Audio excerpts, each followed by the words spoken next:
Please welcome Amy Fitterer, Executive Director of DanceUSA.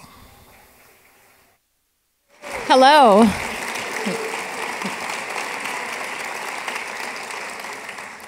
Good morning and welcome to Minneapolis and to the DanceUSA conference. It is just wonderful to be here, and isn't it amazing to be in this beautiful theater for dance? I just can't wait to be back here this evening and tomorrow night for the dance performances. It's just a stunning place, and it's a great tribute to dance in our country that we have this new venue.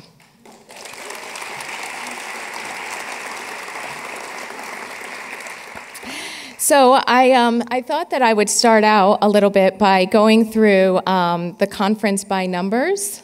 So I am going to tell you a little bit about who's here and how many folks. As you can see, we have 31 states represented.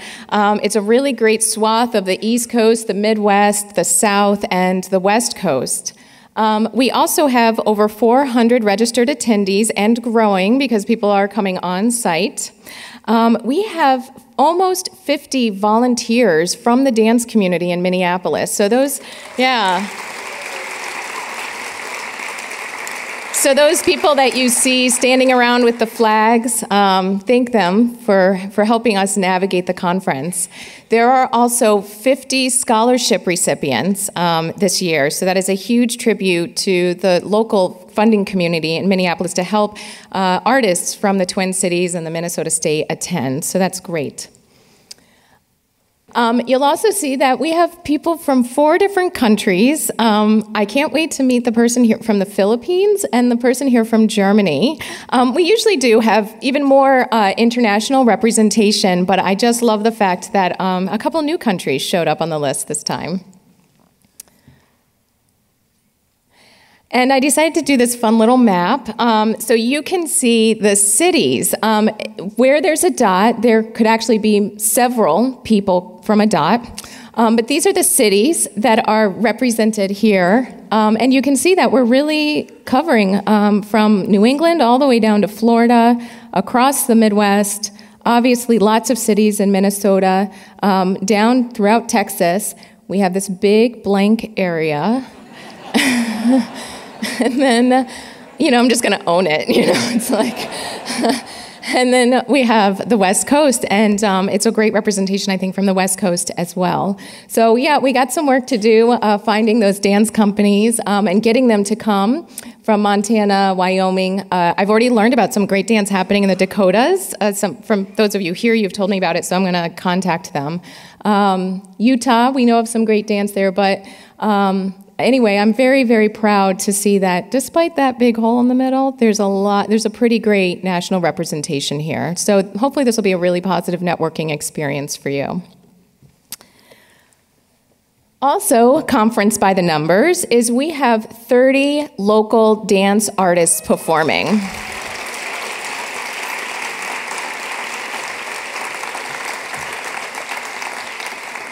Now, this is actually so popular that I've heard from the host committee that the local city, like non-dance people, really, really want to come. So I've been told to tell you to get here early for the dance performances. 10, 15 minutes. They're going to fill you up, and then they're going to open it up and try to do some rush seating so that the general public can benefit from seeing this great lineup. It's tonight, it's tomorrow night, there's late night shows, there's alternating programs. There's also dance going on around town. You can read about that on the mobile app, on the conference website. So there's other dance going on that wasn't formally part of these showcases, but there's endless dance in this city, so please check it out. So while I had all of you as a captive audience, I wanted to touch on DanceUSA's core values of equity and inclusion. Those of you that were able to attend the DanceUSA annual conference in Philadelphia last year heard lots of conversation around issues of diversity and equity and inclusion.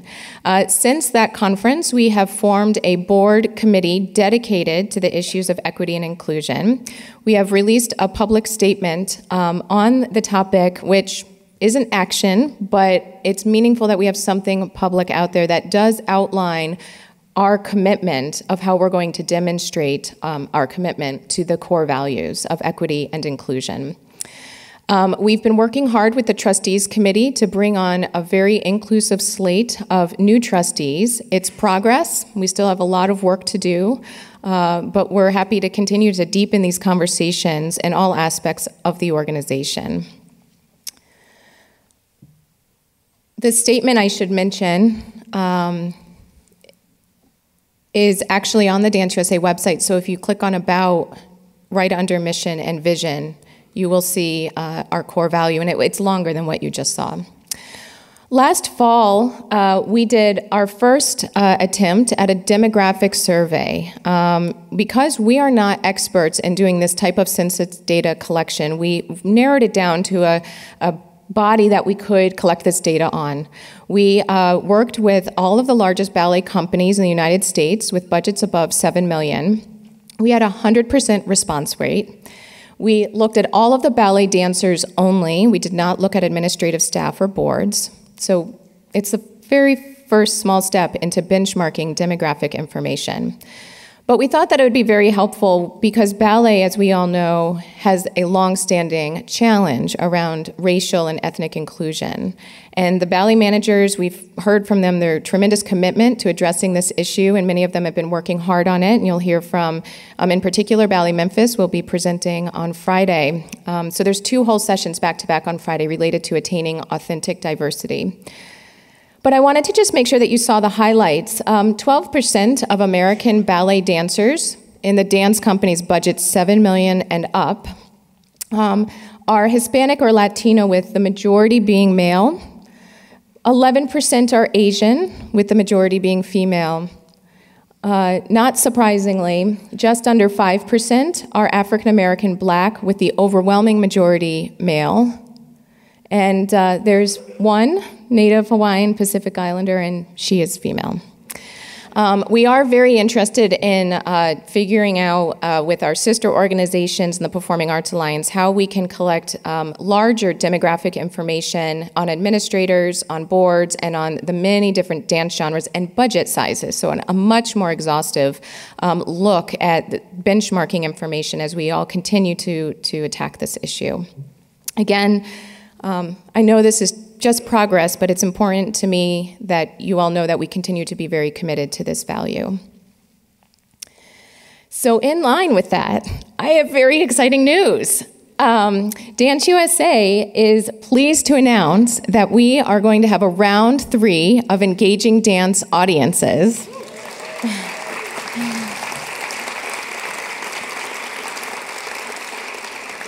This is an amazing program, and it's only possible through the leadership support of the Doris Duke Charitable Foundation.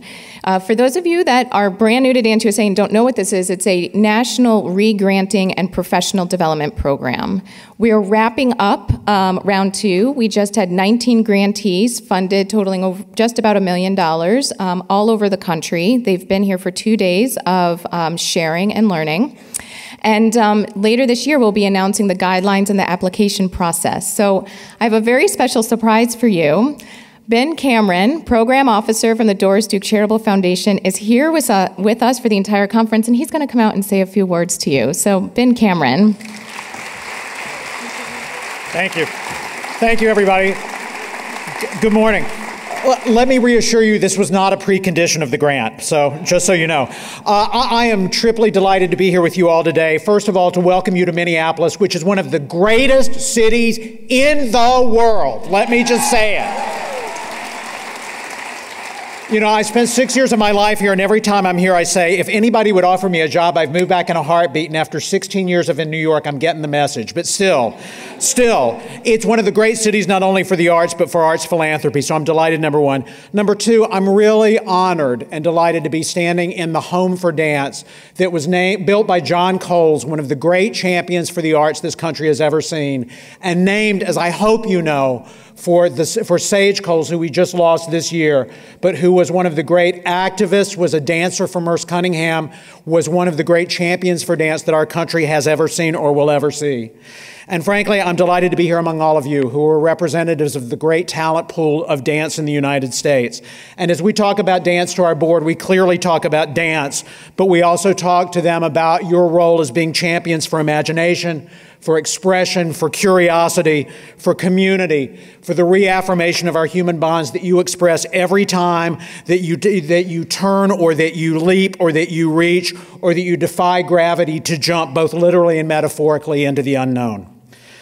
Doris Duke, whose legacy I get to help foster and protect, was a champion of dance.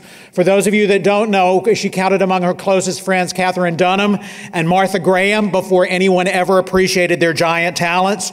She had a dance bar installed in all of her homes, and she would periodically send the limo to New York to put Martha in the limo to say, "Come out and give me class at the farm in New Jersey." And not surprisingly, her will specifies that we are to take care of actors, singers, dancers, and musicians in the public performance and presentation of their work. It is in line with that directive in the will that we are the largest supporters of the National Dance Project, of the Creative Capital Foundation, which of course gives money to dancers, of the NPN Creation Fund, of the recent Doris Duke Artist Fellowships, which are $275,000 awards, which we love. And of the first 60 awards we've given, 28 have gone to choreographers and dance artists. Our new $80,000 Impact Awards, of which 7 of the first 20 went to dance choreographers and dance artists. And of course, building bridges, building demand, Creative Campus, all of which dance organizations have accessed as well. And of course, engaging dance audiences. And on that note, I would just like to reinforce what Amy said. Engaging dance audiences is something we undertook not with any predetermined strategies in mind or predetermined directives of what grantees would do, but really out of the spirit of what might we as a community learn if, what could we discover if, as we try to engage audiences, what might move us forward if we were brave enough to try.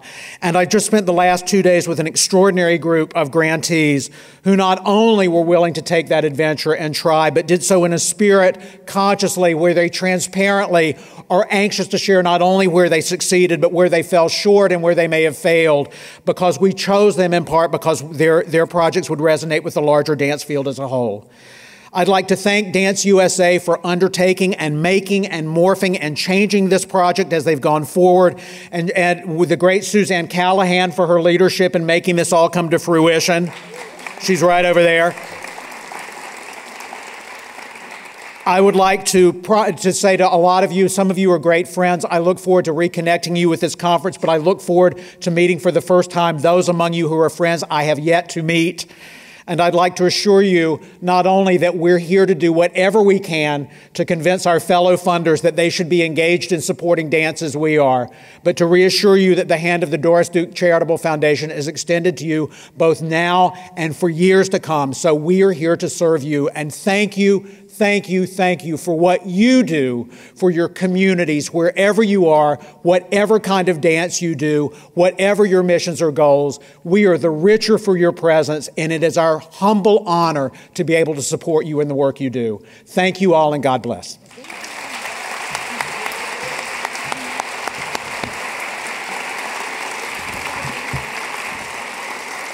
I wanted to bring him out here because, of course, he's just a rock star, but also because in a day when we're hearing about different foundations across the country changing their priorities, trying to focus more on different issues rather than the arts, we aren't seeing lots of new foundations stepping up and focusing on the arts and dance specifically. It is absolutely amazing that we have the Doris Duke Charitable Foundation. So a quick few words about what this grant is going to look like. We, in line with that, we actually are going to be getting from the Doris Duke Charitable Foundation an additional $125,000 from the previous year's cycle, and that funding is going to go directly to the grants. We are looking to award 20 to 25 grants across the country. And we're looking that the grant amount will be about $46,000. There are two funding objectives for this round 3, and as you know, each round evolves a little bit. Round 3 is going to have a funding priority on sustainability of audience engagement activities and on cultural equity.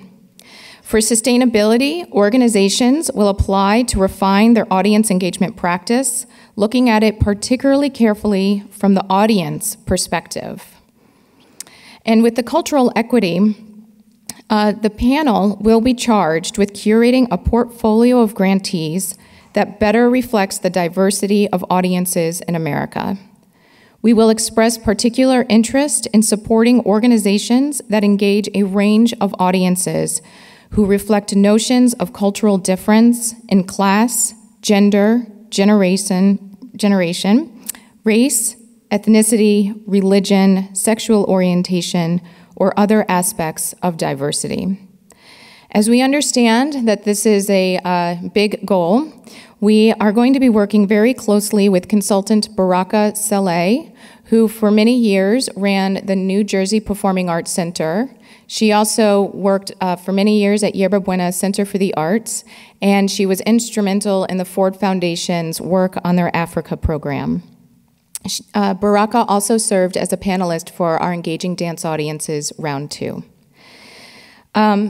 We also will continue with aspects that we feel are very important to the program. The first is we must continue to share the information that these smaller group of grantees we are collecting and share it with the rest of the field.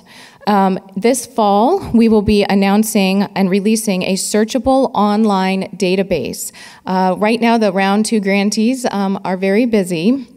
They have to upload all sorts of information to this database. We're looking at launching it with around 70 activities posted. And this is for members and non-members, anybody in the arts world or beyond who wants to learn about different audience engagement activities. And you can search the type of audience and pull up, or the type of activity, post-conference or post-performance conversations, and it'll pull up a list of all sorts of different types of activities that then you can adapt and implement for your own organization. We will also do research. We're very interested this time in looking at what is actually the audience thinking.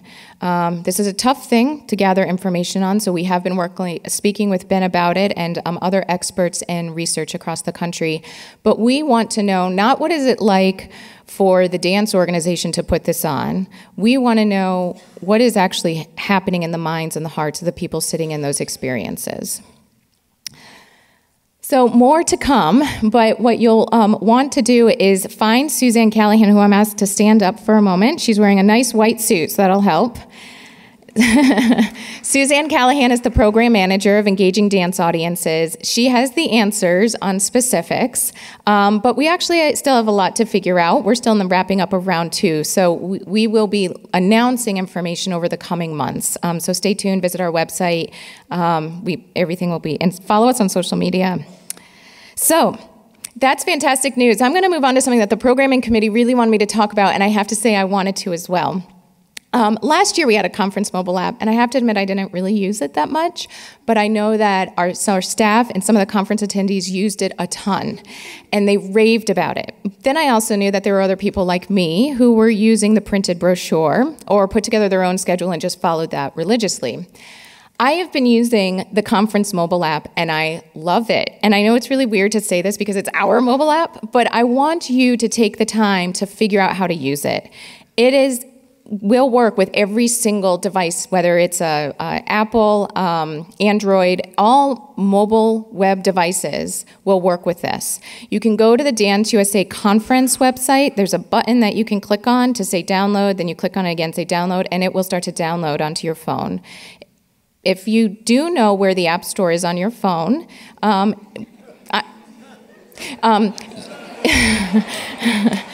you can search DanceUSA, and you want to put the / in there, conference, and it'll start to show up conference 2013, 2014, and so you'll click on 2014.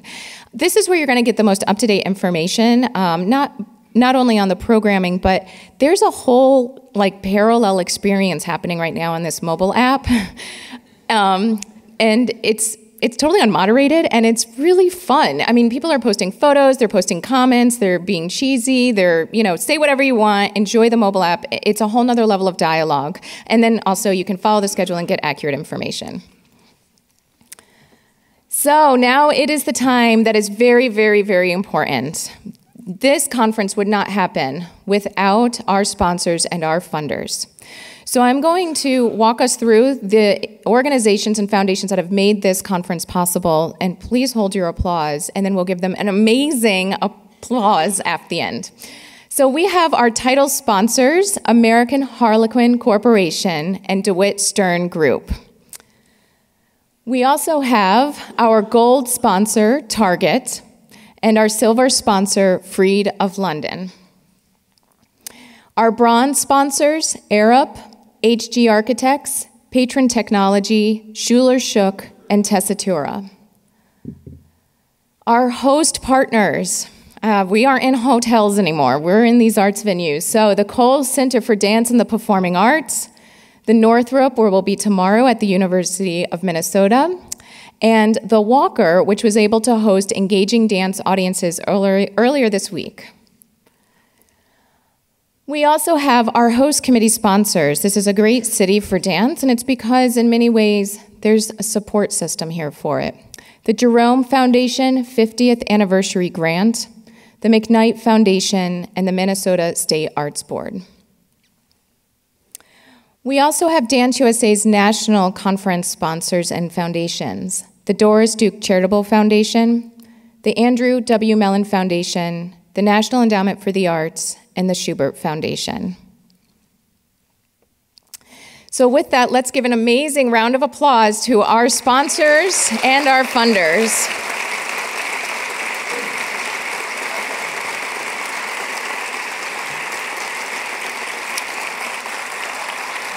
And thank you. And you've seen this in the brochure, but I can't underscore enough. Those of you who have been on past host committees know how much work it is. This is an amazing host committee. So I would like to thank, I'll just read the co-chairs, but please, if you see any of these people, please thank them for their very hard work for the past year. Aparna Ramaswamy from Ragamala Dance, George Sutton from James Sewell Ballet, and Sarah Thompson from Northrop.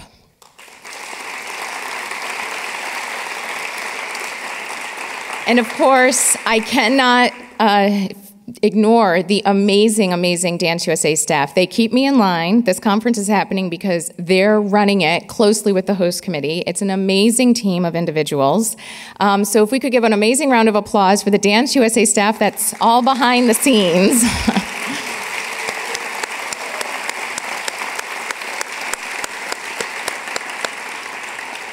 And of course, the DanceUSA Board of Trustees, they very kindly showed up for our 8 a.m. board meeting yesterday, which lasted for 5 or 6 hours, but it was a wonderful, wonderful conversation, very productive. I'm very proud to work with these leaders from across the United States. So to the DanceUSA Board of Trustees, thank you.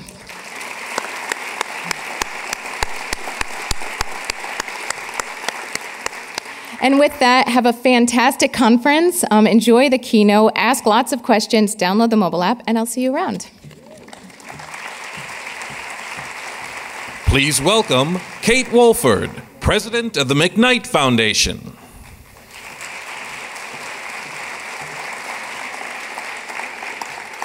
Good morning and welcome to Minnesota and to our fabulous region of St. Paul and Minneapolis. We are absolutely thrilled that you are all here.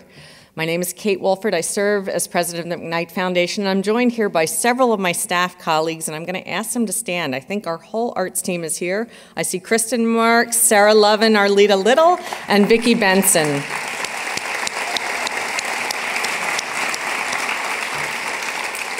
The fact that we're all here tells you how much passion we have for the arts in general, but very much for dance, and we're excited to share the wonders of our community with all of you. In between the thunderstorms, I hope you will hop on a nice ride bike or grab our new light rail line to St. Paul and be able to meet so many creative people and the wonderful places that make this absolutely a wonderful place in which to live, work, play, and to create and recreate.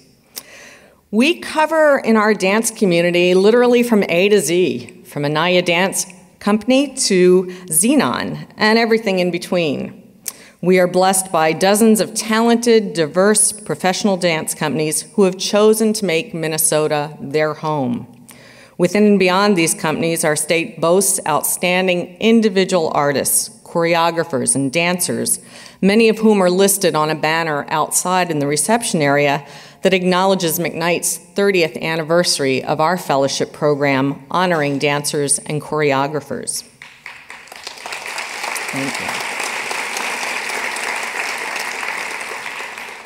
So I'm not a native Minnesotan, so for me it's actually really easy to boast about our community, and I guess I will in a sense boast a little bit about McKnight's commitment. We are a small part of this vibrant community, but we are proud to be supporters in multiple ways. We've supported dance since 1976 when the foundation made its first grant to support a professional dance company.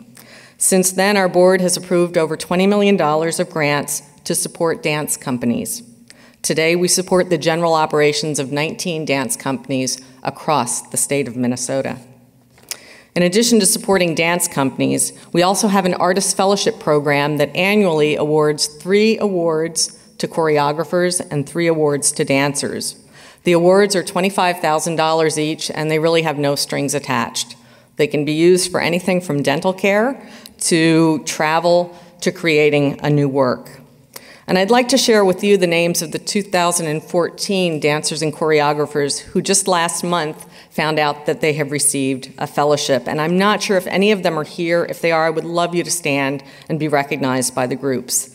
The dancers are Max Wurzing, Sally Ruse, and Kenna Kamara Kotman.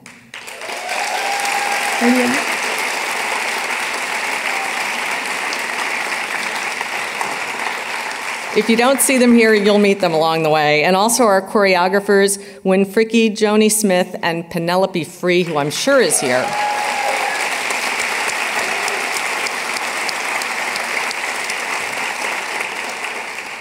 This space, the Kohl's Center, was also a labor of love and blood, sweat, and tears for many, including McKnight. We are thrilled to have this in our community. It is a wonderful space, as you're seeing, and it absolutely, when we have dancers on the stage, it just enlivens not only the space, but really our entire community.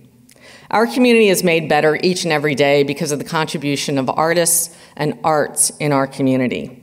We boast a very healthy and a very diverse community of artists, including our dance community. McKnight's board and staff are truly passionate about the power of dance, and I really want to echo Ben. Ben's a hard act to follow because he lives and breathes this, and we miss him here, and Ben, you're welcome back anytime. He really captured it. We're passionate about the power of the arts. On the way in here, I read just this incredibly depressing statistic that Gallup just did a poll. Only 7% of the public currently has faith in Congress. Institutions are at a critical point in terms of the public confidence and kind of the ability to carry discourse forward. And we really believe in the power of the arts and dance to actually bring new ways of not only entertaining, but actually helping us think about critical issues in our community, thinking differently, reaching beyond our imagination. Our artists are innovators, they're organizers, they're leaders in this company, very much a part of the community. They're as critical to our state's quality of life as other professionals, from healthcare to technology to government workers. They are an essential part of our workforce. Dance artists illuminate our human condition, and they illustrate not only our strengths and weaknesses, but the possibilities that come from what Martha Graham said of unleashing the hidden language of the soul. We love dancers, choreographers, and individual artists across all disciplines because they are the drivers of our cultural community and our civic life. They live and work in every corner of our state. The motto of our arts program is that Minnesota thrives when its artists thrive. We truly believe that. By ensuring that Minnesota is a place where artists can choose to live, work, and create, we improve the quality of life and the quality of community for everyone. So as I said, it's not in Minnesota's nature to brag. You'll meet a lot of people here who will go, oh shucks, this really isn't such a big deal. But you're here Seeing is believing, and I'm really excited that you will see and experience over the next few days just what a fabulous, wonderful, creative dance company we have. We are very proud of them and delighted to welcome all of you to experience that with us. Thank you.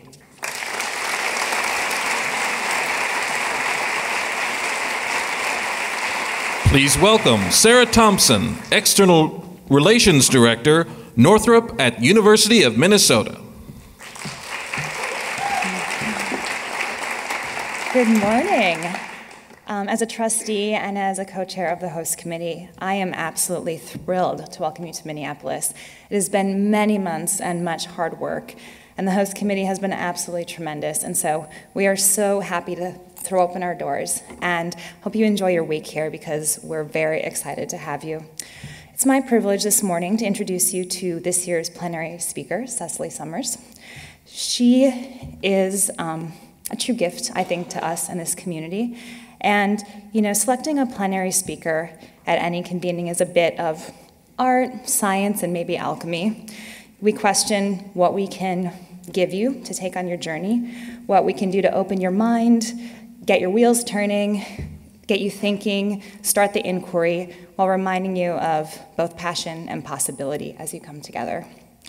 What will be relevant to you while still pushing you beyond the boundaries of what you already know. I've been lucky to work very closely with Cecily, and I find her energy and her thinking absolutely infectious.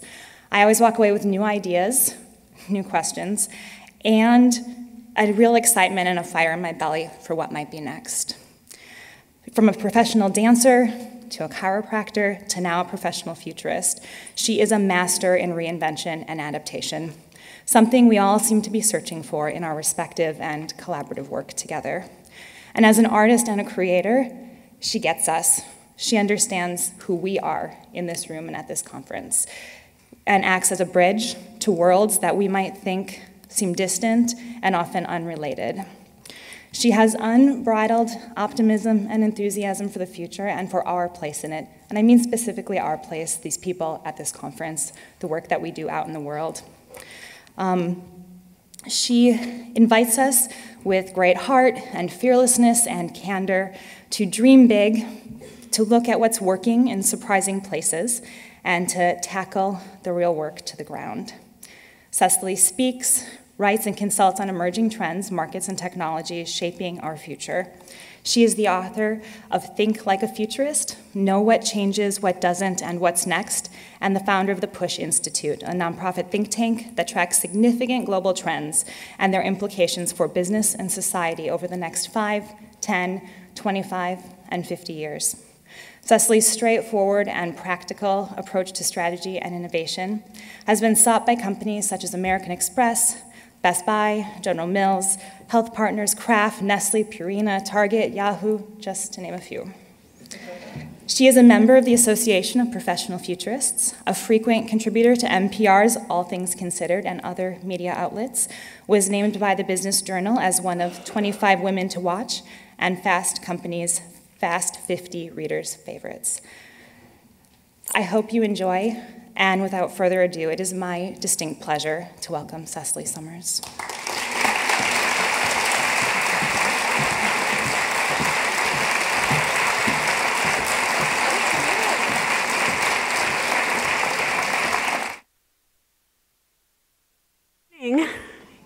Good morning. Yes. You were braving through the rain to get here, and through, I'm sure, a lot of other pitfalls along the way of a journey of any dancer or dance company that has to take in order to find yourself here in this auditorium.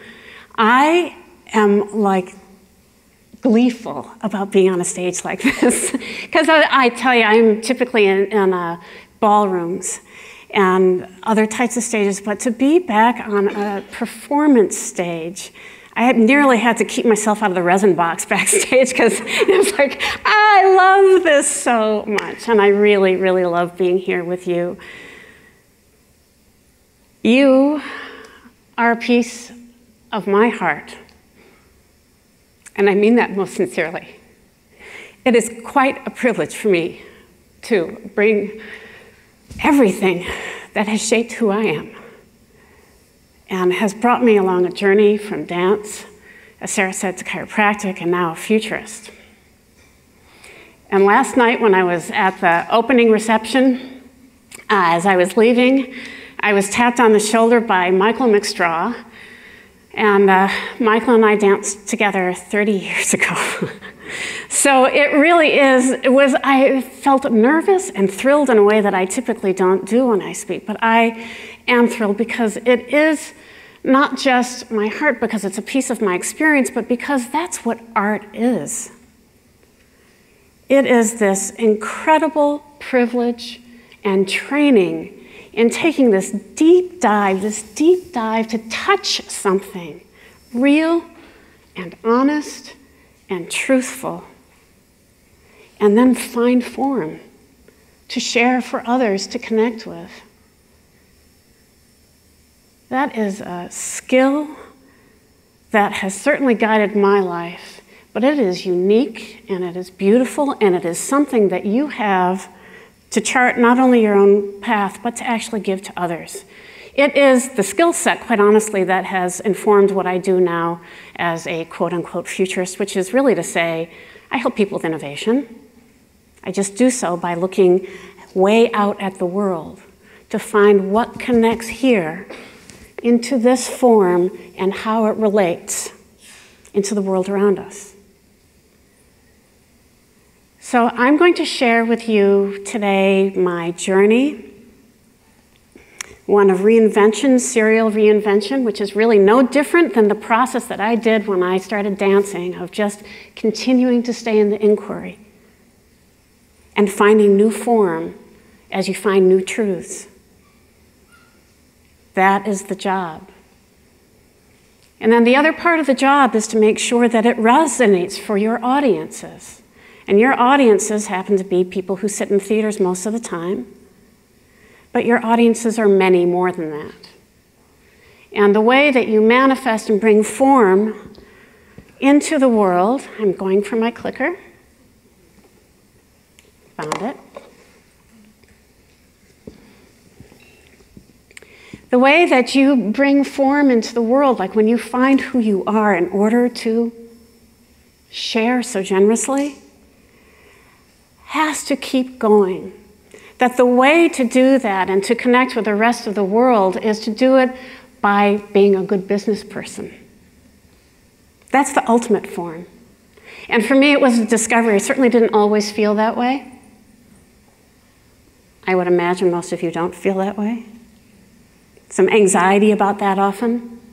And particularly anxiety during these times when there are great challenges for the arts in particular, but really not so much different than any other sector, industry, geography that is happening in the world. We are at a particular time when things are changing. And that your job is to find who you are as it intersects with what's happening in the world to invent new models of creating audiences and attracting funding. And so I hope that by sharing the way forward through my own story, and then I'm going to condense all of my future's work into one sweet little bouillon, so that it gives you a sense of how you begin to share some of that. Let's see. There we go. So, it is a tale of two evolutions, really. There are two places that you have to have mastery. You have to have mastery of yourself and of your art form. And as I said, there is nothing that gives you mastery of self like the discipline of an art. Self-awareness and truth and honesty and all of those things, it taps into you're so personal that you have reached the universal, and that is the point. You have to master your instrument, your body, and so much more. But you also have to have mastery of knowledge of the world, and that's where business lies. My discovery was that business is as creative, if not more so, than anything else that I had done as an artist. It is the ultimate manifestation. You get to. You get to. And it is a much a part of your practice or else you're not fulfilling what it is that you are really intending to do. So I wanted to share with you kind of how it is that I found myself as a futurist. I didn't start here. I started, of course, as a dancer. And this poem by William Stafford is stunning. There is a thread that you follow. It goes among the things that change, but it doesn't change. People wonder about what you are pursuing. You have to explain about the thread. I've had to do that time and time again. Because it is hard for others to see what is cooking on the inside. But while you hold it, you can't get lost. Tragedies happen. People get hurt or die, and you suffer and grow old. There's nothing you can do to stop time's unfolding, nothing to keep change from coming at you. But you don't ever let go of that thread. It is what guides you. It is how you know, in the face of great uncertainty, what to do next. It is that place that you take deep dives into all the time that informs you about what comes next. As I have gone through each of these reinventions, I've discovered that, in fact, there is an inner structure to the process of reinvention. My story is your story. It's everybody's story. We are all changing form many times over in life. But that what we do typically is we go towards something that inspires us to dream big. It is a pull, a desire, and that if you really give yourself to that process of discovery, you will find things that you didn't expect. That is the nature of discovery. Whoa, never saw it that way before. Never knew I could do that. Never knew that I would like this endeavor. Never knew that I wouldn't like that. These are discoveries that you only find in doing, and they cue you into what's important by inducing an inner state of awe, wonder. Discovery means to open possibility. You never saw it that way before. A new possibility is available. In my experience, pursuit of any dream that I've had has that delicious discovery, and then at some point, if I am still continuing to evolve, and of course we all are, I will reach a point in which it doesn't fit quite. And you note those moments of tension, typically because they show up as crabbiness,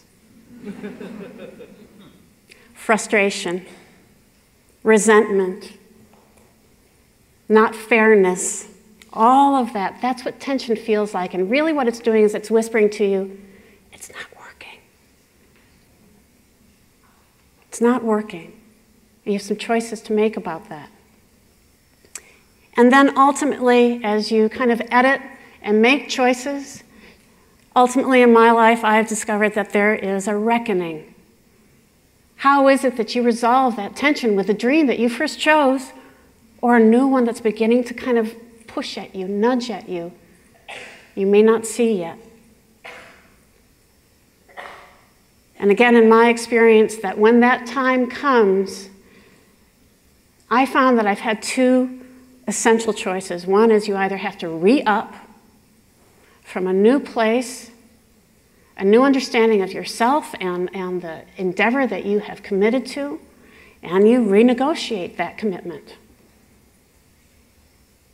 Or you have to step out into something you've never done before. And it is hard, and it is scary. And the choice of not doing it is to live with that meh.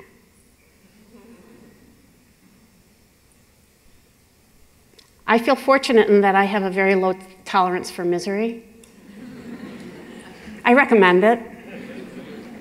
But that means that you have to choose. You have to choose to take risks. I would much rather take a risk than be miserable. So, ergo, I have reinvented myself many times So here's what that looks like. In the evolution, this is a tale of two evolutions, the personal side that you master. And for me, my very first call, the tug of the dream, was when I was 5 years old. Isn't she cute? It's so fun to look back at yourself and see another person almost that you know and care about, but she's cute. I wanted to take ballet classes because there were some friends and neighbors who did. My friend Elise, who lived down the block with her older sister Anne, would go off to ballet class every day, and they would kind of come out with their tight buns and their leotards, and I just was so drawn to it. I could just feel there was something in me that connected. I associated a kind of quiet seriousness that felt like me. Mom, can I go? And so I did, to Madame Farrar's ballet studio that was above Giordano Dance Studio in Evanston, Illinois, which is where I'm from. I started that set of pliés, and I didn't stop for another 25 years. And along the way, there I am as a teenager, and I went off to the Interlochen Arts Academy for my junior, senior years there. We toured. It was my first time touring backstage with a round face. And later on, after I finished at Interlochen, I danced with the Omaha Ballet. And then ultimately, I was having a nudge. I was having a nudge that I had a curious mind, and I want to be in a learning environment, but I don't want to give up my career. I am as intensely committed to that as I have ever been. But oh, okay, I guess I'll go to college. And I went to get my Bachelor's of Fine Arts at the University of Illinois, and this was a duet for a flute and dancer. And then I went to Chicago and danced with Jan Urquhart and dancers, and there we are at Riverside Church in New York City, touring in 1985. So not very clear, but I went home after seeing Michael last night, and I dug through the pictures, of which I have so few. You know, one of the things about being somebody who moves on easily, more or less, is that I don't keep very much. So I was thrilled to be able to find this.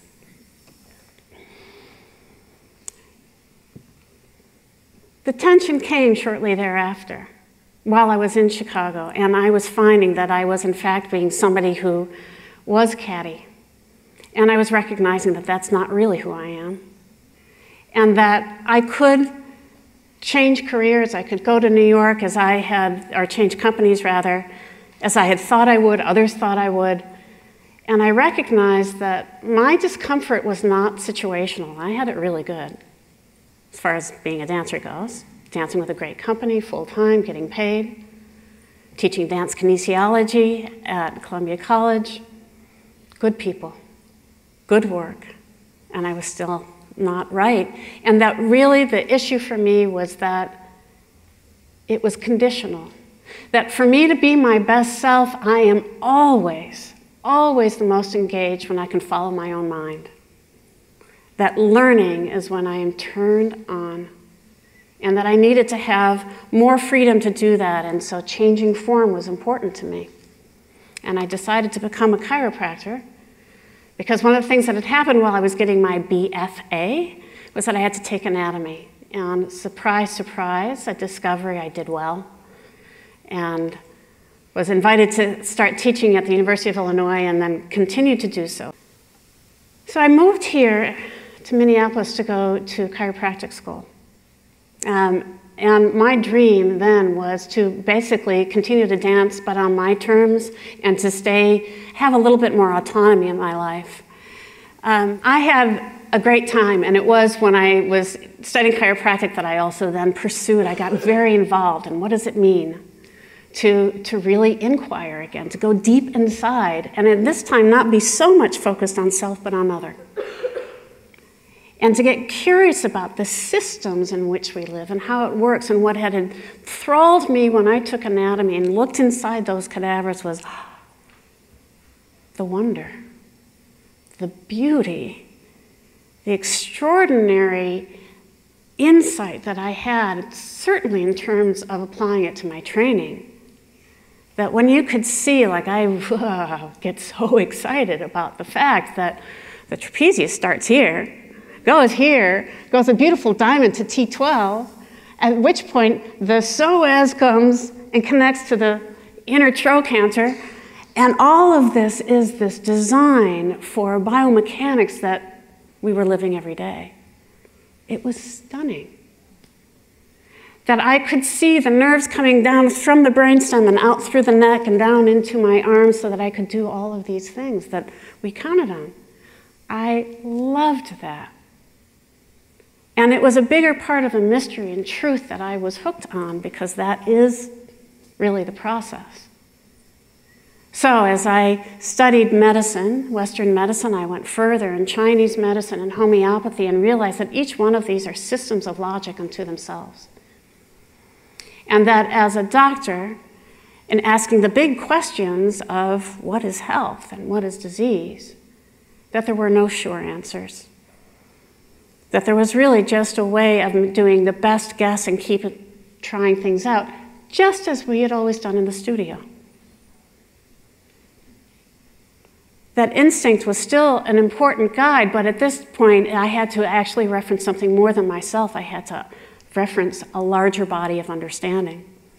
I was a very good diagnostician, partly because I got the systems piece so well, and I loved it. It was an important way to actually also get rid of any sense of belief or ideology. One thing that medicine will teach you is that there are no answers, none of it's right, and yet all of it is reflective of a little bit of truth. So you get more curious and more curious. It got to a point where I was doing great.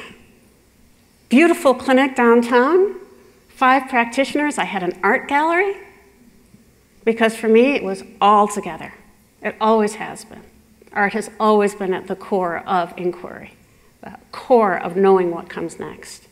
And I wanted to give that to others. I wanted to open up that experience. But at some point it began to feel like a job. And given what I'd said about knowing myself well enough of that, that's not where I'm happy. I have to be chewing on things. I have to be figuring, I have to be creating. But the discovery was that, as I had said, business was a thrill. This is so fun. And what I was naturally good at was the branding piece. I knew how to create from self something that was uniquely expressive of my point of view. And as I was teaching, because I've been teaching anatomy and clinical sciences for the 12 years overall, began teaching and also consulting in business, I knew what I was talking about because I knew it from a very natural place. That this was, as I had said, the largest platform for sharing who you are. The opportunity to kind of continue to create and help others create and find their voice and bring that into the world is really what I did. But as I started consulting businesses, I realized that what they were missing is what we had been doing as artists. That they had never dug deep enough to know who they were to actually know what they wanted to put out into the world. And that they need this desperately. So all the work that I've done has been grounding business in 2 central questions. Who are you, and where are you going? And that nothing, in my opinion, you don't get to use the term strategy unless you've actually answered those questions, because you need to say, to what end? To what end do you want to have a social media strategy? Do you want to expand into new markets? Do you want to go after millennials? Because everybody else is doing it. To what end? And what is it that's going to be unique to you so that actually you are offering a value and a point of view that nobody else can? That's where business is built. That is where value lies. It lies between who you are and your very distinct sense of purpose. So cleanly expressed that others can see themselves in it, just like you do on stage when you connect to the audience. It's exactly the same. Exactly the same.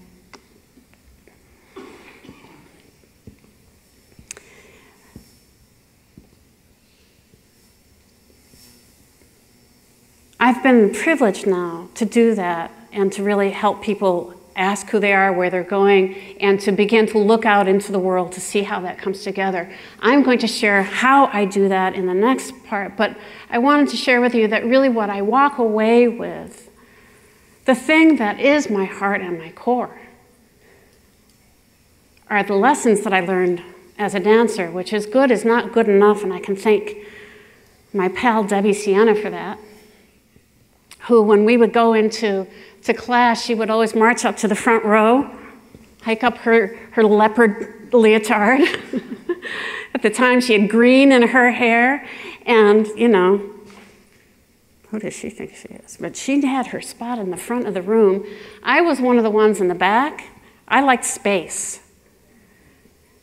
But what I learned from Debbie was that by taking up space and by asking for what she wanted, that I was like, dang, if she isn't getting parts.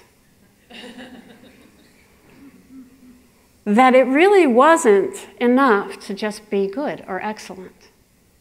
And that you do have to ask, you have to create the relationships and the opportunities in order to pursue them, and I'm grateful to her for that. I also learned that from Peter Rothblatt, whom Michael and I danced with. I had had so much ballet training, and when we were dancing with Jan, at this point I had cut off my hair and tossed aside the point shoes, but it was so invested in my body that as we were doing kind of running, we were just running. We were running in circles and running backwards, and we were in groups, and I came over and I, you know, put my leg up on the bar and stretching, and he goes, he just looked at me and he goes, "You've never done anything but ballet, have you?" I don't know, I haven't. And it was that apparent. And it was really the beginning of knowing that I had to continue to, you know, cross-train, as it were, which I did. But that in doing so, by picking up new vocabularies and new awarenesses, I had so much more to say, physically. But that to keep diversifying and staying curious and keep learning was really important. I also knew that discovery comes from doing.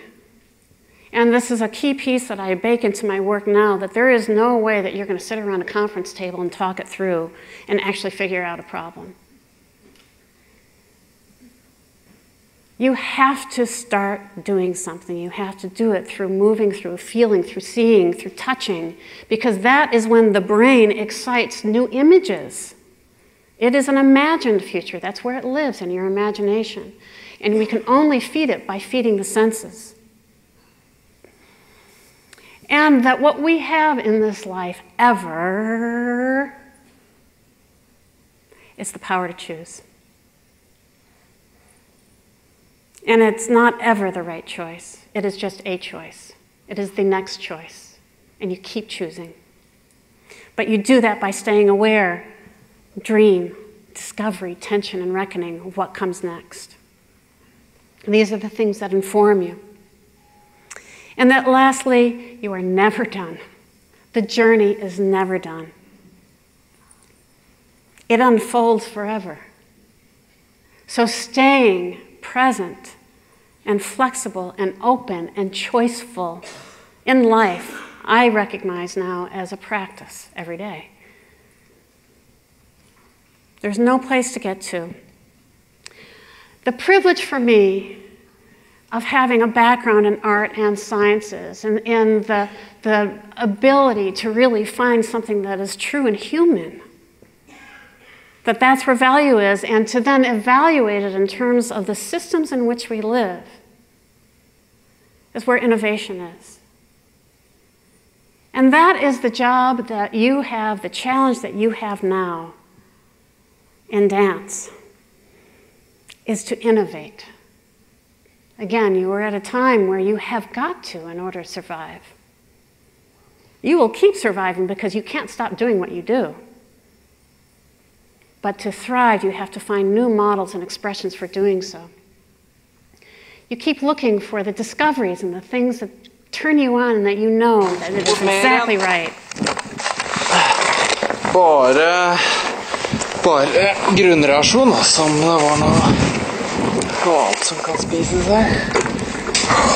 Tenk om jeg hadde lagt igjen noe godteri. Det hadde vært toppers. This is a Norwegian. Her er noe godteri her. Jeg tror ikke det er noe. Men det er alltid lov å håpe. Lov å håpe. Stikker enda mer vaselin. Det har jeg for så vidt ikke bruk for. Sinksalve. Fy faen, det la jeg igjen. Det er ganske mye her, altså. Det var tydeligvis bra. Ja!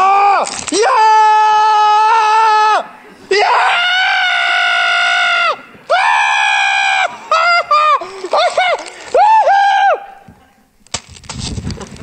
Ja!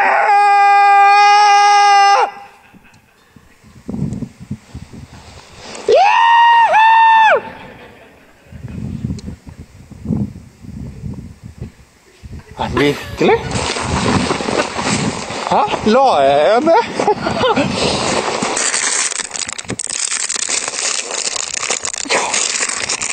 Det er dobbel pose skistuddels. Ja! Ja! Jeg er så sulten. Resten er vel bare søppel. Ja. Ekstra skje. Ja, pumpe til primus, og jeg har 2 stykker allikevel. Ekstra trakt, og har ikke hatt noe ekstra trekt av.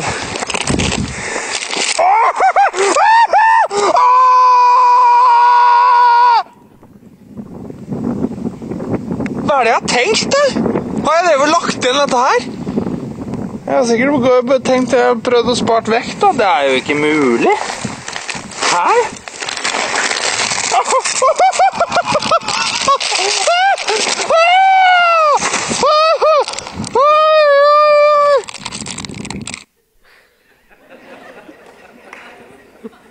Isn't that awesome? This is what discovery is about. Cheese doodles! He had been wandering in Antarctica for 86 days and had buried some provisions that when he came out, he didn't know what was there. He's starving. And the thrill, oh my God, cheese doodles! So this is how you know when you're onto something. When you've got yes coming at you from the inside and there is just like completely expressed. You're not having to think it through. Oh, maybe I shouldn't. No, you're like, this is awesome. These are the experiences you want to collect in your life. The way that you know how to carve your way forward. I call it like that. The things, and it can be from any place. Something that you read about, an exchange that you've had, a customer experience, a color, a feeling. Something where you just kind of go, yeah. There's no thinking, no stirring, no justifying, no maybe, how would I, but pure. Collect them. Who you need to become comes from moments like this.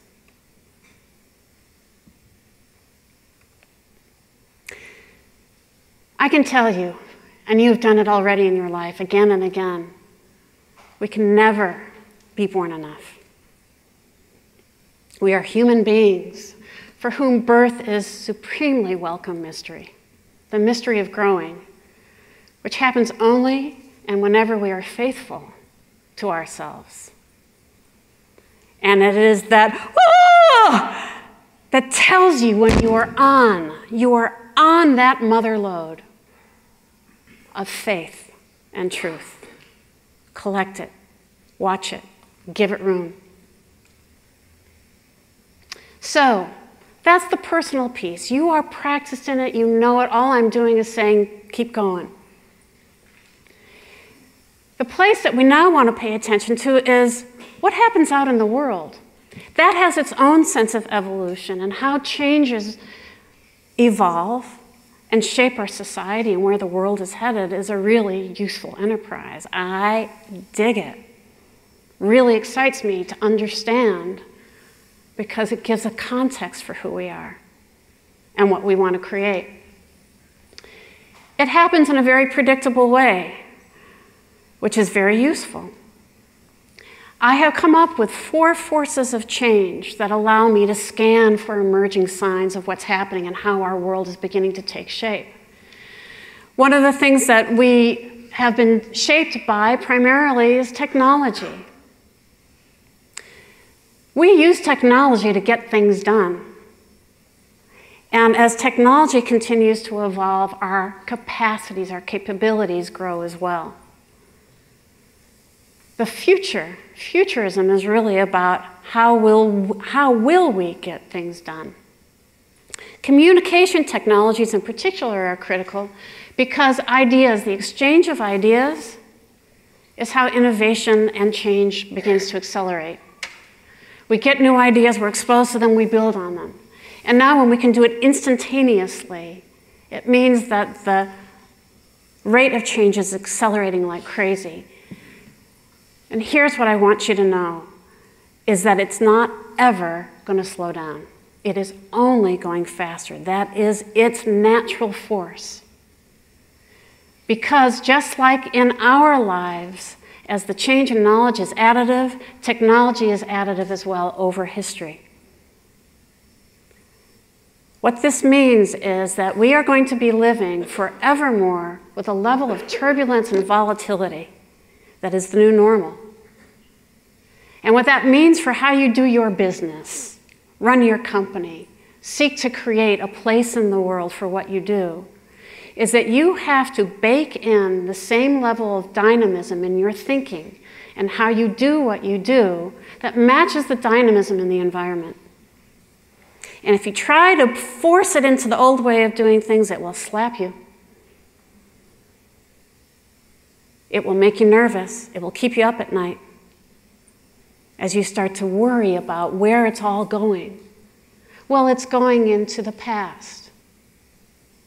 Your job is to start paying attention to what's coming into the future, to find that relevance, that place where others see you, because they're in new places now, and you must be too.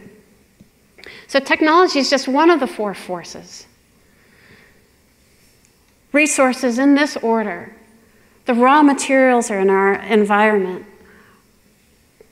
The gifts of life, energy, sun, plants, animals, or what we use our tools to extract value from and then create secondary product. Shelter, food, things that keep us warm and healthy, comfortable, and more productive.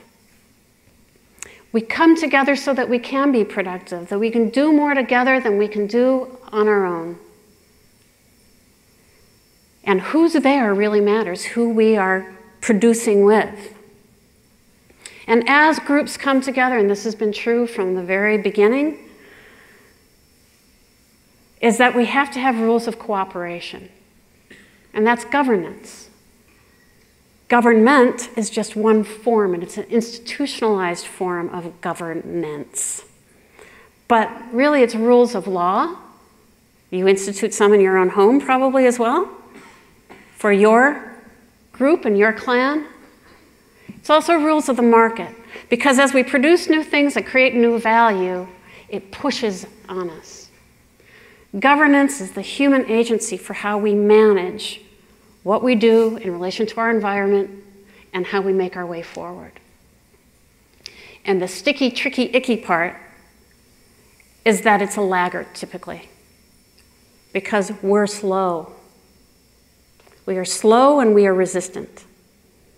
So usually, governance is a reactive mechanism, and it's my commitment, my mission to give you and everyone else that I can touch the tools to think like a futurist, so that instead of being reactive in crises, you are being proactive in creating by seeing what's coming first.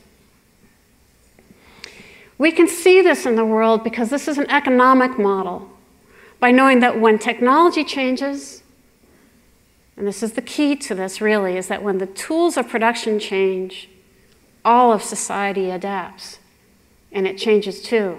And all we have to do is look back in time to see a picture at the Minneapolis Grain Exchange, which is this stunning building downtown Minneapolis, and where all the traders are in the pit. And this was the new technology of the time, where people were centralizing markets, and they wanted to make sure that the Farmer Anderson down the road wasn't getting a different price for his crop than you were getting. So let's come together and start to do it. And they could do that because telephony was beginning to come in. So they could bring all the grains in, and they could examine them, and they started to create futures trading. What will next year's crops be like? What will those prices be? You can start to do some planning for floods. And they're trading prices on these commodities. Well, we all know part of this story, and part of this story is that as technology came on, it began to replace it. And more went online, such that December 11th, 2008, the exchange closed and it all went online. And that space, this 20,000 square foot space now, is a space for venture capitalists and designers and entrepreneurs and authors to come together and trade not commodity prices, but to trade ideas. This is the new economy. This is how our space is being used. And I'm speaking there, and there in the trading pit is of an important piece of our future, a 3D printer. And nothing tells a story about where our economy and therefore our society is headed and the challenges therein than this little machine. The technology, the hardware, is no more complicated. In fact, in many ways, it is like your HP inkjet printer. But instead of having cartridges with ink in it, it has cartridges with plastic resins or glass or steel and metal, or perhaps cells. And as it starts to print out in one layer and then comes back against another layer, live cells connect, and when you get more layers, we call that a tissue. And because it has a form, 3D CAD drawing, we can create different shapes, and we can print all kinds of things. This is enormously disruptive. Right now, people are aware of it as kind of the cool next thing, and that there is kind of a love affair with makers, and an embrace of that as well there should be.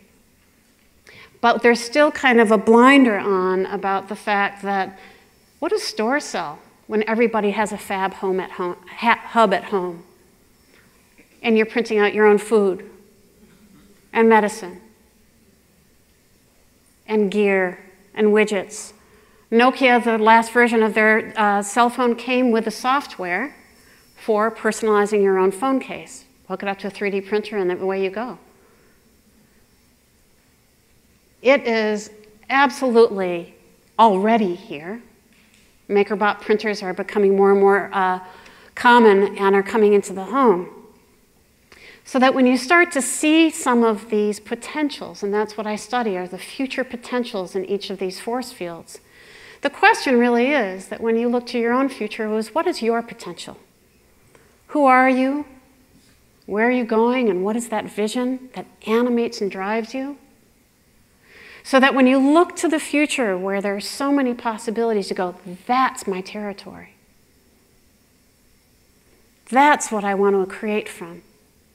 And then and I'll show you this in a little bit, what we do is we create scenarios so that you can step into the future and do that discovery piece of feeling and discovering from a sensory immersive experience. And then you go, oh, I get it, it's in me. I now can make sense of the future. It doesn't feel icky, it feels real. I feel like I belong there, I can see myself there, I can steer my organization towards that. Now let's reverse engineer and plan. So first you have to do a little bit of investigation of what's happening in the world around you. And that is how you adjust what you do and what your vision holds for the circumstances as they're changing. Subtitle of my book, is this. It is important to know what changes, which is what conditions are. And those are four forces are what create the conditions of our lives to change, what work feels like, and home, and family, and all the rest of it. The Internet of Things is one of the big ones, along with 3D printing. These are the two ones, and this is our ability now from mainframe computers that took up a whole room in the 1960s now to an embedded chip in anything. Thing.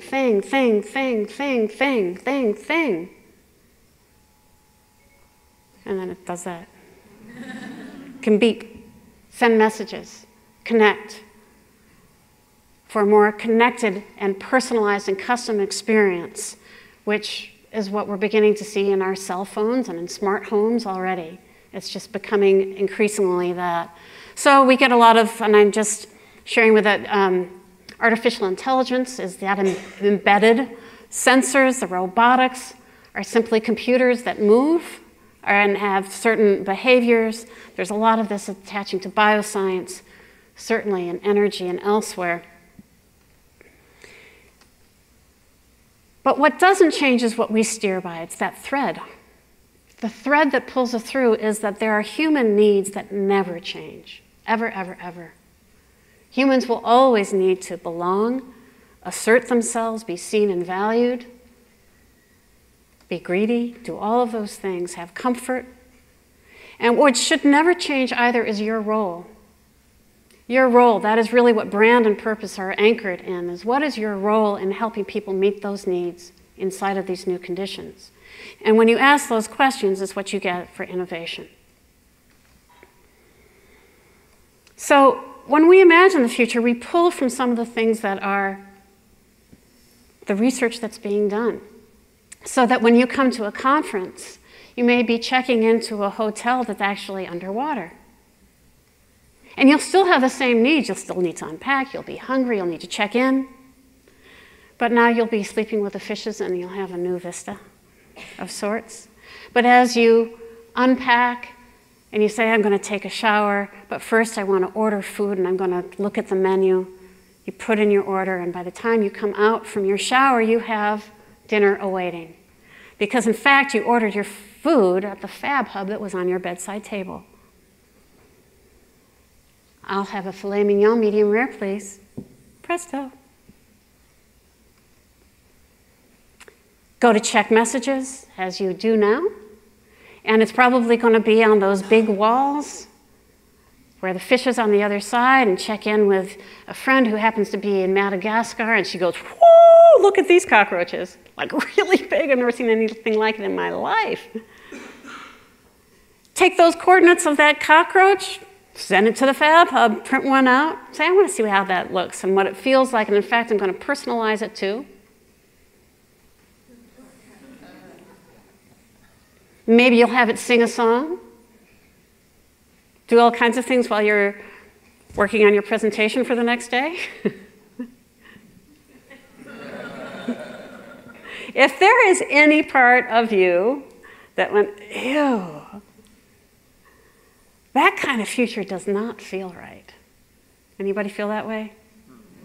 Mm-hmm. Food coming out of a printer, that's just wrong. That's what your brain is telling you. Your brain is telling you that's just wrong. And it's wrong because you've never experienced it before.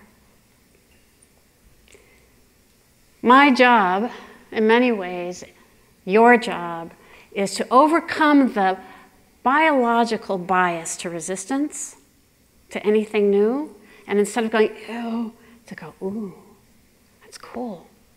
What would that be like? How would we live in that future? What would our role be? Let's think about it. Let's play. Let's go do what you do so well. Let's go play and see, rather than shutting it out. I'm able to create a scenario like that because I'm borrowing from things, potentials that currently exist, such as underwater hotels, built in the Maldives and also in Dubai. We currently have these bioplotters. They are living in science labs now, printing out beating hearts, as they've done at Wake Forest University. They're being used in surgical units for pancreatic tissue. They're being explored for neurological diseases and for all kinds of repair that are really important. And NASA certainly is among many, as well as the Institut de Cuisine in Paris, who are exploring the new technology as a food generator. And why not? I also know that they're working on telekinesis here, the ability to transmit through thoughts alone distant action. And this is in a science lab in which the researcher has his graduate students around him. This is a dissected cockroach leg, and he's got the electrodes on his head, and he says, you know, if I think about it in just the right way, the leg will move up over that little yes post-it. And it is being done. So the work that I do and the job that is there for you is to get super curious and interested about what's happening in the world. And to create these mashups of what life might be like and to imagine yourself there and to intersect it with your agenda, with the things that you care most about. Because you belong in that future. The future's happening. It's coming at you. You might as well love it. You might as well love it and create from that place. The way that you do that is to solve for X. And as Einstein said, and he should know, you can't use the same level of thinking to solve a problem. And in fact, that's how I define a problem. A problem means that whatever you know currently is not enough to keep moving. You're going to need new input in order to keep moving. So let's start learning. Interesting piece of neuroscience here about the thinking aspect is that your brain is really, its core function is to make predictions, and it does so by recording everything that you experience all day long, faces, places, experiences, so that when you come into the next situation, you can call from and go, yeah, I kind of know how this goes. What keeps you smart and highly functional. But because our brain automatically it's remembering the past, and here's an fMRI, they ask people to remember a birthday, send them out, ask them to come back several months later, and now this time they gave them an exercise to think about a future event and plan a party. And what they noticed is that it's the exact same part of the brain that lights up when you're retrieving a memory or thinking about the future. What's so vital about this is that it means that your future is limited by what you currently know. And the only way around that is to expand what you know. That's the only way, because there's no other way around that, right? So you want to give yourself more to pull from. And that having more to pull from is going to start to map out onto the world differently rather than just having a narrow slice of experience. You will not see what's coming at you, because you're not programmed to see, unless you're starting to sensitize from many different experiences. So solving for X, when you are stuck, which is what a problem is, I don't know how to go any further. It may be manifest in circular conversations, board meetings in which there are paralysis and you go round and round. That's a problem to solve. You don't have the information yet to get you to the other side. So what you do is you take a look at, well, so what is it that we're really trying to achieve? How far out is that? What's the horizon line? Because then, given with the research that we're doing, we can begin to have a sense. We can begin to imagine and create scenarios based on what life will be like. What does it feel like? That human part. What are the needs? And then ultimately you ask, when you have that scenario and you're playing with people's needs, of how are we going to satisfy that? Companies that didn't include top of the game, top of the charts, Kodak, which is one of the first to invent a digital camera. But because they had most of their revenue come out of paper, not cameras, And digital cameras didn't feed into that revenue stream. They said, this is not, we're cannibalizing our business. We can't do this. So they killed it.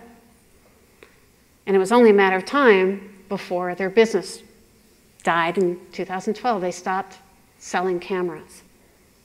It's not their core business anymore, and it's because they stuck to what they knew rather than looking ahead and thinking, what would that be like? BlackBerry, remember Crackberry? The device that actually brought you email 24/7 changed our lives. And while they were continuing to sell and they were going up, BlackBerry was the generic brand that everybody wanted. Seeing it as a communications device, a phone as a communications device, Apple was busy at work going, this is a computational device.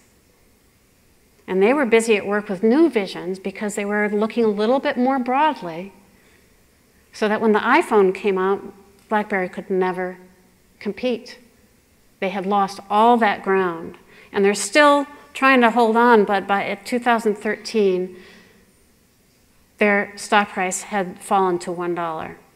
Not so good. So they have a steep climb if they are going to hold on. Which is to say that what we're really talking about are new models. It is the business model that allows you to do, how do you create and source what you do? How do you deliver it and get money for it? And how you create and source what you do, as I said, the tools of production are changing. How you create dance has many new tools. How you deliver it has many, many new platforms. And where you find revenue for that is a completely new equation. And certainly it's not just through grants and earned income ticket sales, right? It's going to have to be a new formula of some kind. So I'm going to share with you a few themes that we're seeing around us of outside of dance and the arts, because that's where I think the greatest learning comes from, is to, again, go outside your experience to really open up. And then go like that, and like that, and like that, and weave it together as new forms of inspiration. Dance does not want to reference itself to see the future, right? You want to reference way outside. Look to others that are doing it. And that we will see local and bespoke, company that does this particularly well, who was facing kind of a crash, is Starbucks. They came up with, of course, the $4 coffee and celebrated it as a third space for community, not home, not work, but that's really a big value of what they were doing. But as soon as other people could copy it, and you know, they had that huge expansion where they were opening them up on every corner. So they had to go back and say, what is our role? And they reconnected with that purpose by saying part of it is sustainability.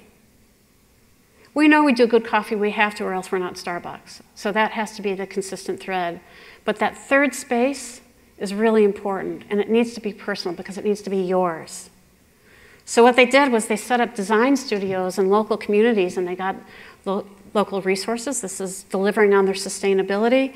And designers, and here they have something, shipping containers as a drive-through Starbucks in Denver. And people get to say, that's mine. And that's what people want more and more, this idea of going hyper-local. It's mine. It's personally meaningful. New Orleans, what they invented there, you can see in the chandelier, has trumpets and brass, expressive of who they are. In Japan, this is near a shrine, and this is a reflection of the architecture there. And then they're inventing now the third space can be anywhere, including on trains in Switzerland. If you know who you are, you can invent it to new forms. And that's what we were talking about at the very beginning. It's the content that you are stewarding. The form will expire. And it will either expire because of the tension you feel or because it's coming from the outside. And it's your job to make sense of those two things and make sure that you are still relevant and have a way to do so. Starbucks absolutely did a beautiful job of adapting. Personality, this is one of my favorite. Anybody familiar with brew dogs? These are two Scottish lads who were just, making beer in their bathtub, more or less. And I think it was 2010 when I first discovered them. They made this beer, limited edition. It's called The End of History. Like 70% proof or something like that. Crazy beer. And then they packaged it in these taxidermied squirrels and sold it for the equivalent of $750 a bottle. And they sold out. And they were just kind of like cool hipsters having an idea, who are in love making beer. And they've continued to make beer, and now they've become their own bit. And just this last year, they brought a new show to Esquire TV. And it's Martin and James, and what they do is they go into communities to investigate what is this community really about? What is its heart and soul and personality? And here they are in Seattle, and a piece of it is the fog that rolls in. And they make a beer. The whole show is about making a microbrew that is reflective of that particular place. And they collect the fog, and that became a part of it. They went to Seattle, and they were out to make the most caffeinated beer that had ever been made. It's awesome. Talk about creative expression and knowing who you are. And then a part of it is they go out on the streets and they look for microbrew virgins. And they give them taste, and they start to celebrate what they love with others. They enroll them and convert them to say, isn't this great? And guess what? This is you. This particular beer that we made, this is you. We made it for you. It's the same kind of work that you do with beer. But they've been so true to themselves that they've been terrifically successful. And now what they have is they have their own pubs in the UK, obviously a show. But if you watch it, and I discovered it, I had read about them, as I said, in 2010 because I was just fascinated by it. And once you actually get to know James and Martin, it's just as charming as can be because they are so themselves, and it is so pure. Their love and passion wins out, and it is attracting resources, money, capital, all the things that you want to be able to express yourself in the world, an audience. Kate Spade came up with a new brand and wanted to try it out. So pop-ups, right? The ability to just kind of pop up and do a service, an offering. And in this way, what she did was to play on the brick and mortar, but this is really just one big kiosk. So this is all kind of point and shoot. It's a virtual screen. Did it by partnering with eBay, which is a key theme in how new models are evolving now, is that it really depends on partnerships, bringing different capabilities and skills together to invent new ways. You can't do it alone. So when you envision what you would love to see, think of where people show up. And in this case, this is in Korea. They went, well, here's a grocer. Let's take it to the people. You invent, think it up, and why not? So, selling meat on the train. I share these examples with you because I think they're so much more important than looking to other dance companies. So much richer in the imagination, because you want to say like that kind of thinking, not like what are the best practices. That thinking should inspire you to invent for yourself. That's the only way that you'll find your way forward. And then here is something that is very much a part of the future that is relevant for performance.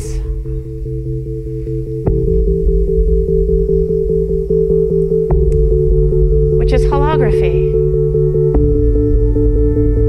Beaming yourself.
This could be next year's conference. This is, there are concerts that are being done in this way, and that we have performers who are joining one another on stage, and that we are also having meetings and conferences that are being conducted by distance, but kind of in real form. This is one of the things that is shaping your future.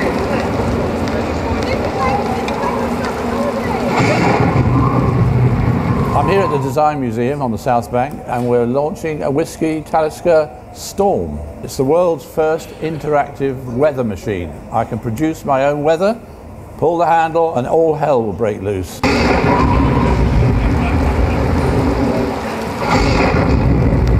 We have designed and constructed. So that's just a taste of a Talisker storm. Talisker in Scotland, where they have great storms, it affects the taste of it.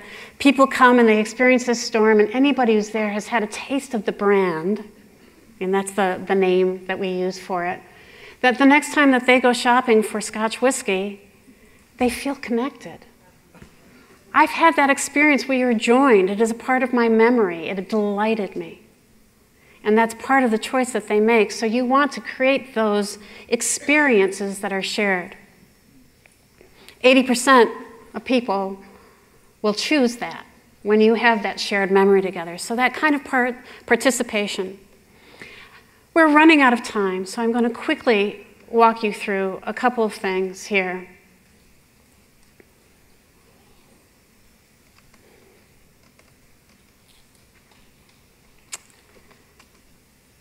This is, I think, an important one that's close to...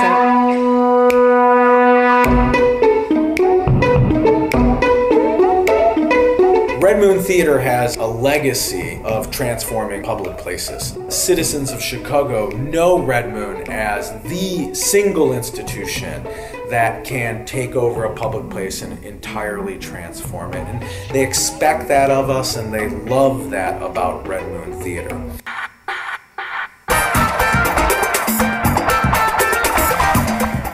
Red Moon Theater creates spectacles of all different kinds. Grand public spectacles, site-specific spectacles, community interactive spectacles, and urban interventions.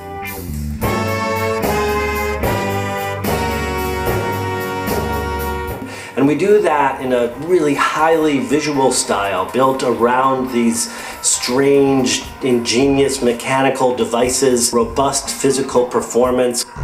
Working together to translate big universal themes like life, death, birth, justice, hope. Engagement. Critical. Just like when we have a dream when we're sleeping and we wake up and peel that thing apart, Red Moon develops the same kind of massive dream with big architecture. Red Moon Theater doesn't design sets, we create universes.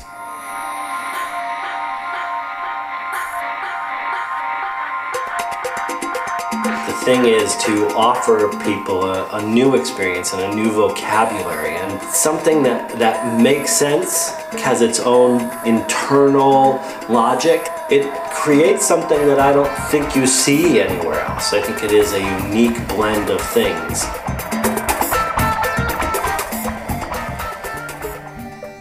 Red Moon Theater is a core of artists who share in common a principal interest in social change. It really is about being in service to a public, being in service to our community, being in service to my city. Forgive me, I'm going to have to move on from So this. Red Moon is a civic enterprise. It's a civic enterprise. That's really what I wanted you to get. Making the city a more livable place, making the city a more vibrant place. It engages communities to find themselves and see themselves in space as a result of these shared experiences. KXP is known as a radio station, but they don't define themselves as that. They bring discovery of music, and they were the first to podcast, first to live stream, and the first to do live video, because they don't define themselves by the form, but who they are. Red Moon Theater, as you just saw, This is a fragrance company that sends out a subscription, which is an interesting idea, 3 each month, but also has salons.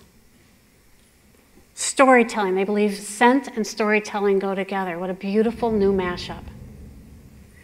And here we also have a composer in our midst, Mary Ellen Childs, who has done composition of music and always in physical experiences, who she herself is exploring new ways to bring scent in with music and mash that up, and is doing it perhaps in collaboration with a corporate partner like Coty. Collaboration, not patronage. New ways, and she, you know, all of this is just by exploring ideas and finding who's there, what's there. So the key of it. So ladies and gentlemen, at TED we talk a lot about leadership and how to make a movement. So let's watch a movement happen, start to finish, in under 3 minutes and dissect some lessons from it. First, of course you know, a leader needs the guts to stand out and be ridiculed. But what he's doing is so easy to follow. So here's his first follower with a crucial role. He's going to show everyone else how to follow. Now notice that the leader embraces him as an equal. So now it's not about the leader anymore, it's about them, plural. Now there he is calling to his friends. Now if you notice that the first follower is actually an underestimated form of leadership in itself. It takes guts to stand out like that. The first follower is what transforms a lone nut into a leader.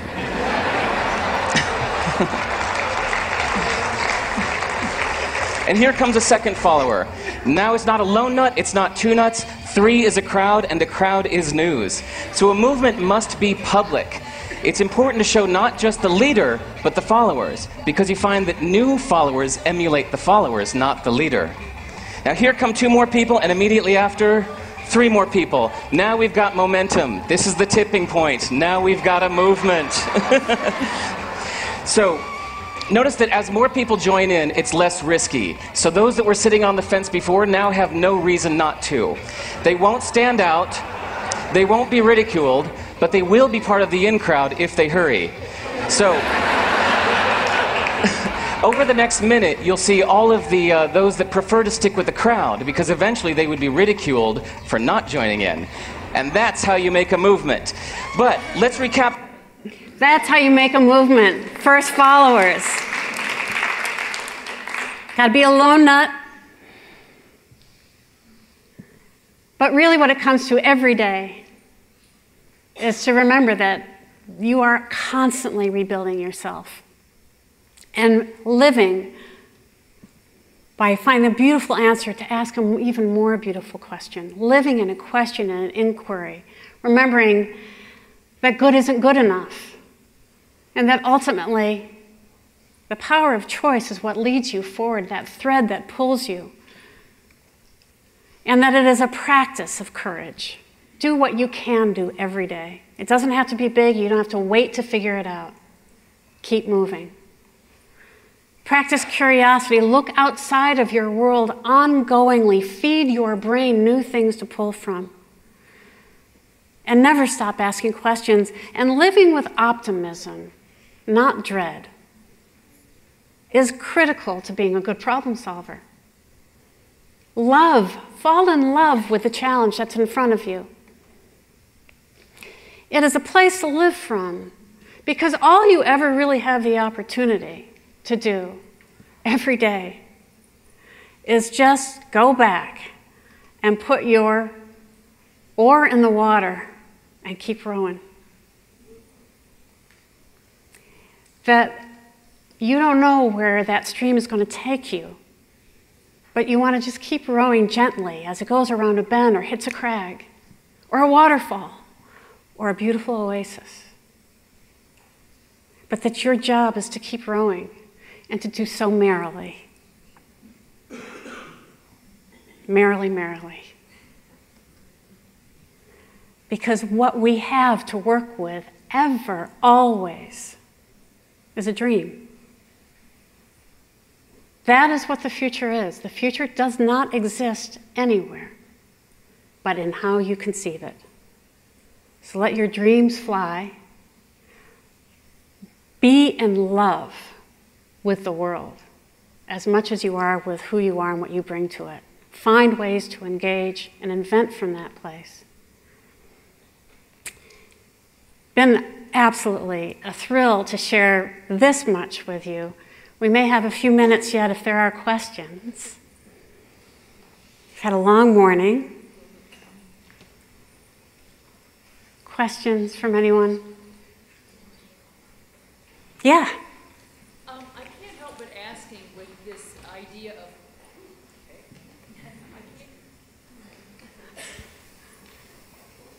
Go ahead. I hear you. I can't help but asking with this idea of 3D printers and filet mignons coming out of there, alongside all the reading about genetically modified organisms and the concerns about health. How do you reconcile the two, or is that a dream too? No, I don't think it's a problem. Honestly, every capability that comes into the world has a whole range of possibility for good and ill. And there's a lot that genetically modified food offers the world. Helps hunger, helps crops, makes better use of energy usage of land. There's a lot that it can do, and it may even be a health boom as well. So that's one of those things where I think typically the response is to go, ew, it's not right. But is it? Suspend your assumptions about it and see the fuller picture about how it plays out. I don't think it's an issue, really. But those are choices you get to make. But they're better made when you have more information. Any other questions? I'm going to be around today and visiting with some of the councils. Is there a question here? I was just going to say, there are some things that we dedicate ourselves to not changing to preserve in terms of the arts, certain traditions, and that the value is in actually fidelity to these forms that go back centuries. If, you know, the real question is, does it work for you? Does it work for your audience? And you have to, it may be that that's the case, but if you're having difficulty getting audience and getting funding, then you have to figure out, first of all, is that the right assumption? Secondly, if it is, what are the new ways to kind of model that out? So let go and ask anew. Ask anew, what is it that really matters? And if you are dedicated to that, then you have to find new ways to bring it to bear, because it is not valuable until others say so, unfortunately. Good morning. Thank you so much. This has been really interesting. I'm really curious about what's been one of the biggest challenges for you as you've gone on this journey, either personally or just professionally, as you are, taking these ideas and spreading them and getting us to think in a different way. The biggest challenge is, and I kind of love the challenge because it gives me another chance to problem solve, is that for as much as people say they want to think like this, there isn't a whole lot of commitment to do so, really. And that's just the honest truth. And so then the next question is, well, so why is that? And what would it take to make that different? There's nothing wrong. There's never anything wrong. There's just a new problem to solve. And the way that I have come at that, and it's been very successful and fun, is to recognize that when you are in an organizational framework, really the design, again, I'm a systems thinker, the design of the system is to produce. That's what business does, any institution does, is you got to produce and get it out the door. So unless you're embedding this thinking as a part of the productive workflow, it will not make a difference. And if people feel that they're busy, that it's distraction, that is a part of the issue. So I do find that there is a disconnect between what people say they want and what they will actually commit to. My job is to make it as small. I build it to what I call to tolerance, and bite-size enough that it's like, yes, we can do that. Don't need to force anybody to do anything other than to meet them exactly where they are and say, we can do that much, because any kind of change is huge. Doesn't have to be this much, this much. So that's been really kind of where I've done it. And then, personally, it was, I made my way, Dancer, chiropractor, futurist, what a flake. I'm actually pretty dang smart, and this work is really smart. But I don't have the degrees that say so. So I've had to prove it.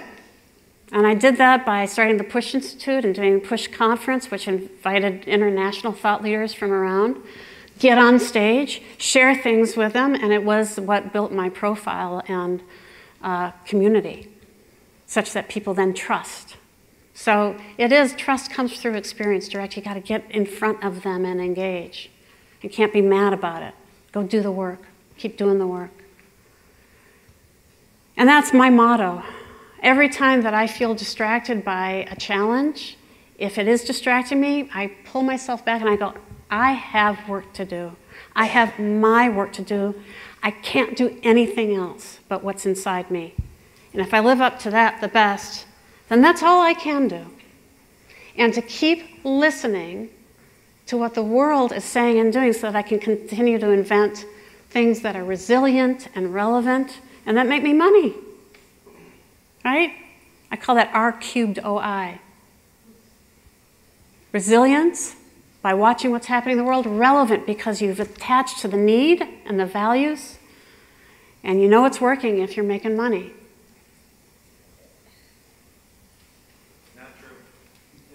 Not true. Tell me. Capitalism has some consequences too, so it isn't just about money. It is, I mean, there's some failures in making money. There's environmental destruction and there are other consequences. So I think that money isn't the end all. No, but it's a measure of your own viability. No, it's a measure of viability. Do you get to keep doing what you want to do? You need some money. But that's not equal to sustainability in a lot of other realms. I'm not suggesting that it is. No. The resilience piece has a lot more baked into it. But in order to be able to do your work, you need some money, right? It's an objective measure. I don't think it's an either or. I think the thing is that if you can sustain what you're doing, that's the thing. Whether it's through money or through what other systems, you're really talking about the same thing. That if you can sustain yourself in what you're doing, then you're in there, and if you can't, then you're not going to be able to. Whether it's through money or through whatever. I don't know. I need money in my bank account. Yeah. I don't know about y'all. My question actually goes along with that. I was just wondering, in your experience, whether you find Thank you. whether or not innovation follows capital or capital follows innovation, in terms of like having the resources to be able to think beyond yourself or what you know. I don't think that it is a simple equation. Sometimes yes, sometimes no for both. Again, I go back to what I said earlier. Do you have a choice? Do you have a choice? Is it the right thing to do? Go do it, and you'll find out. There is, it's not an argument that you make. It is work to do. You have to do your work, and if you have to find new ways to do it, that's the work to do.